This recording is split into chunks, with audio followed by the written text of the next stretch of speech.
ये दिल्ली के प्राइवेट स्कूलों की फीस वृद्धि को लेकर बड़ा विवाद खड़ा हो गया है। पूर्व मुख्यमंत्री और दिल्ली विधानसभा में नेता प्रतिपक्ष आतिशी ने इस मुद्दे पर बीजेपी और दिल्ली के शिक्षा मंत्री पर गंभीर आरोप लगाए। आतिशी का कहना है कि कुछ स्कूलों ने 30% से लेकर 80% तक फीस बढ़ा दी है, जिससे बच्चों और उनके अभिभावकों में भारी रोष है।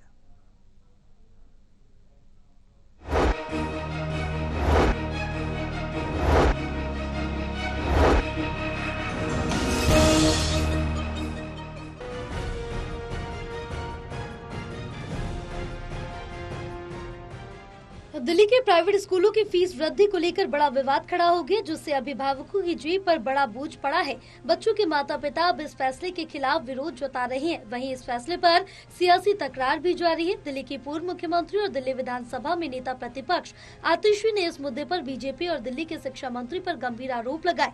आतिशी का कहना है कि कुछ स्कूलों ने 30% से लेकर 80% तक फीस बढ़ा दी, जो पूरी तरह से अनुचित है। प्राइवेट स्कूल्स की फीस बढ़ाने से दिल्ली के लोगों में, उन स्कूलों में पढ़ने वाले बच्चों के माता पिता में हाहाकार मची हुई है। कई स्कूलों ने 30%, 40%, 50%, 60%, 80% तक अपनी फीस बढ़ाई है।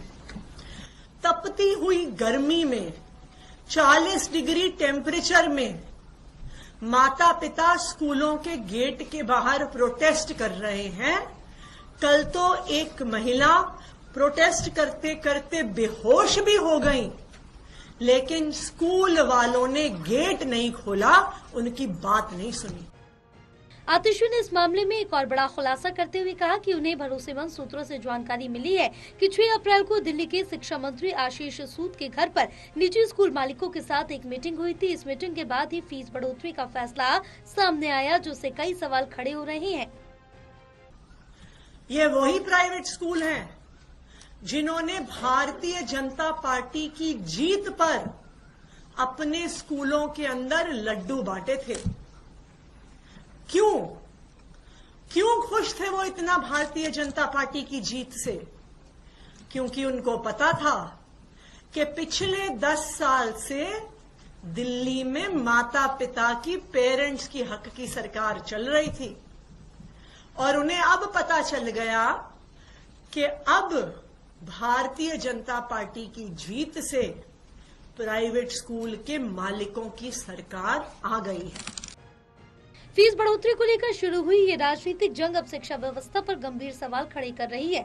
आम जनता की नजर अब सरकार के रुख पर टिकी है कि क्या वो इस फैसले पर कोई कार्रवाई करेगी या फिर ये मुद्दा भी सियासत की भीड़ चढ़ जाएगा। टोटल टीवी के लिए विशाल सिंह की रिपोर्ट।